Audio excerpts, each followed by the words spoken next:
አርአያነት ያለው ሕይወታቸውም አስተማሪ ነው። በመሆኑም ነገ ከሚጠብቁን ታላላቅ ተግባራት አንጻር የቅዱስነታቸው አመራር ባለ ተስፋዎች ያደርገናል። ረከብነ ጸጋ ወተሰየምነ ሐዋርያተ ከመ ናስምዖሙ ለአሕዛብ ወይእመኑ በስሙ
የበለጠ አድርጎ የታየው ከዓለም አቀፍ ጉባኤያት በኋላ ነው።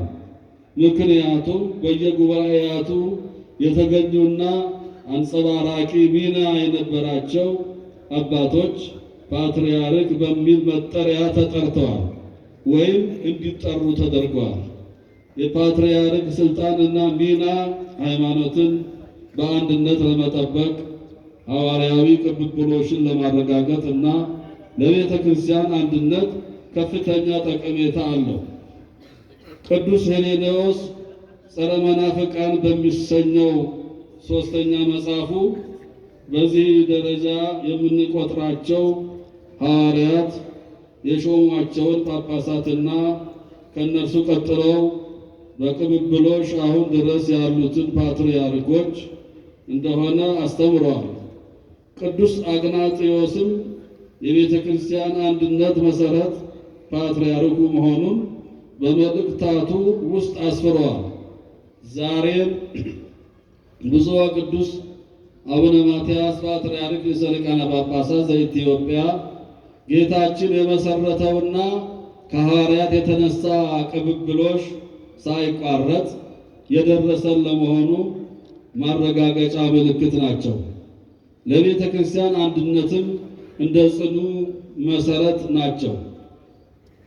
ባለፉት 13 ዓመታት ቅዱስነታቸው በመሩት ቅዱስ ሲኖዶስ ለቤተ ክርስቲያናችን አንድነትና ሰላም የሚበጁ በርካታ ውሳኔዎች ተወስነዋል።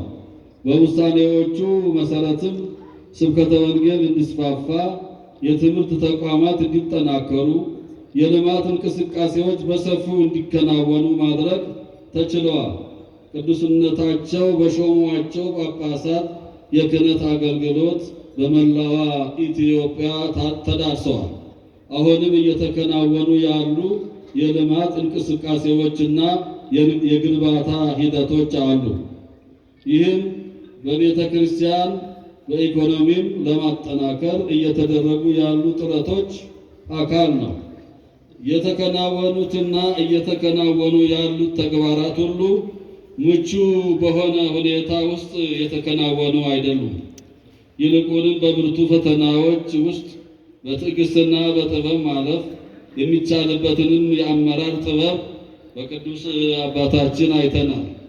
ቤተ ክርስቲያን አንድነቷ ጸንቶ እንዲቀጥል የተጋደሉ በየአጽዋማቱና በዓላቱ በሚያስተላልፏቸው መልእክቶች ሰላምን፣ አንድነትንና ፍቅርን ይሰብካሉ። የቤተ ክርስቲያን ልጆች ከቃላቸው ተምረዋል፣ ተመክረዋል፣ እንዲሁም ተጽናንተዋል። ቅዱስ አባታችን ባላቸው ጠንካራ የሃይማኖት ሰብዕና እና የጸሎት ሕይወት በሌላ እምነት ሰዎች ሳይቀር እጅግ የሚወደዱ ናቸው። ይህም በተለየ ጥበብ ከመምራትና ከማስተዳደር በተጨማሪ አርአያነት ያለው ሕይወታቸውም አስተማሪ ነው። በመሆኑም ነገ ከሚጠብቁን ታላላቅ ተግባራት አንጻር የቅዱስነታቸው አመራር ባለተስፋዎች ያደርገናል።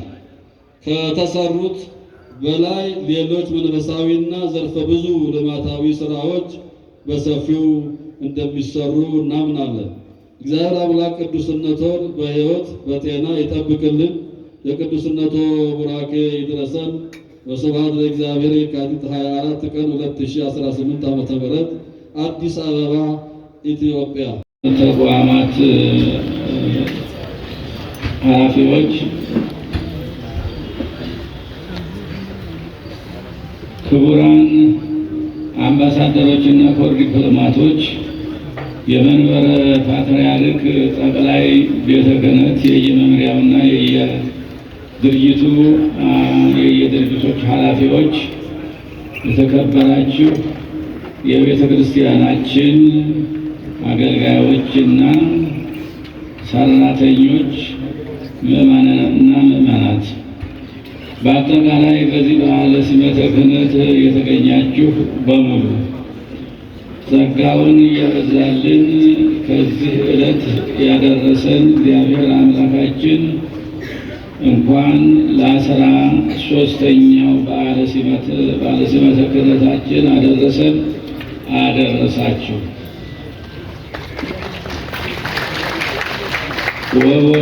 ወቦቱ ረከብነ ጸጋ ወተሰየምነ ሐዋርያተ ከመ ናስምዖሙ ለአሕዛብ ወይእመኑ በስሙ ያምኑ ዘንድ ቃለ ወንጌልን ለአሕዛብ እንድናሰማ የተሾምንበትን ሐዋርያነት ከሱ የተገኘ ጸጋ ነው። ሮሜ ምዕራፍ 1 ቁጥር 5። ይህ ጥቅስ ሐዋርያት ተብለን የተሾምንበትን ፍሬ ነገር ይገልጻል። የተሾምንበትም ዋና ምክንያት ስሙን ለአሕዛብ እንድናስተምር እንደሆነ ያስረዳል። የማስተማር ውጤትም ደግሞ ሰዎች በስሙ አምነው እንዲድኑ ማድረግ እንደሆነ ያመለክታል። የካህናተ እግዚአብሔር አብይ ተልእኮም ይህ ነው።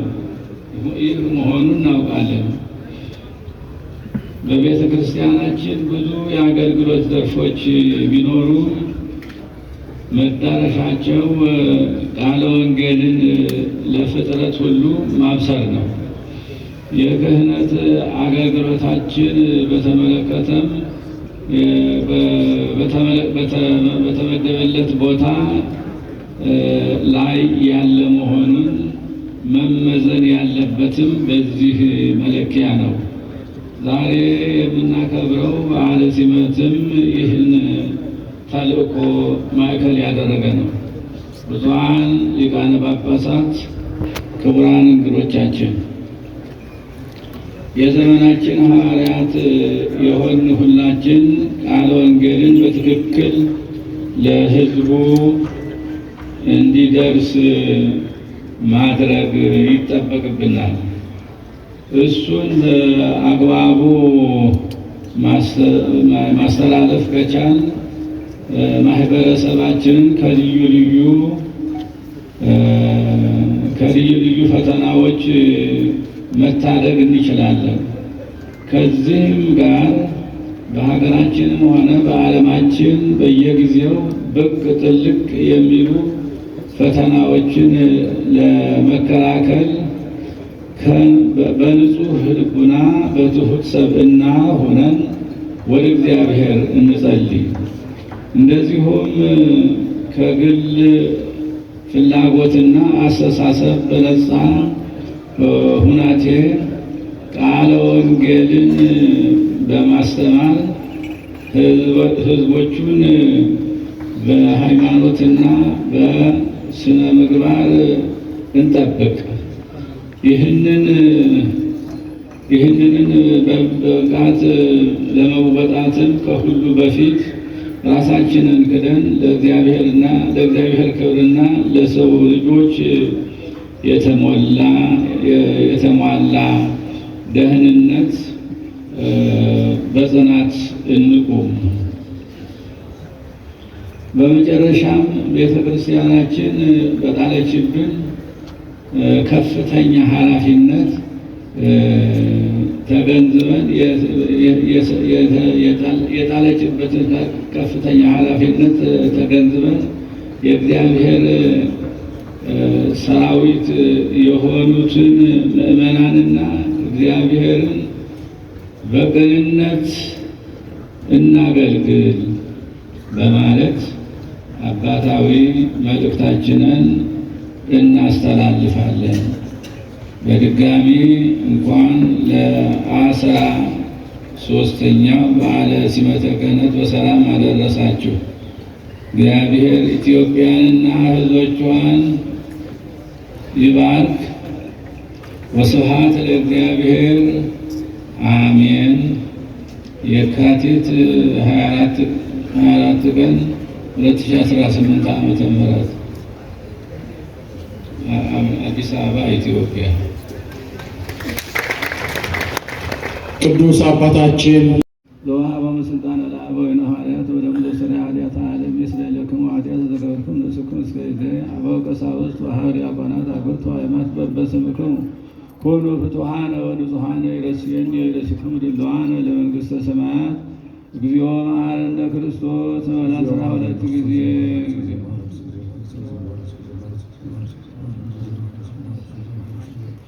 በእንተ እግዝእትነ ማርያም መሐረነ ክርስቶስ ወለአስራ ሁለት ጊዜ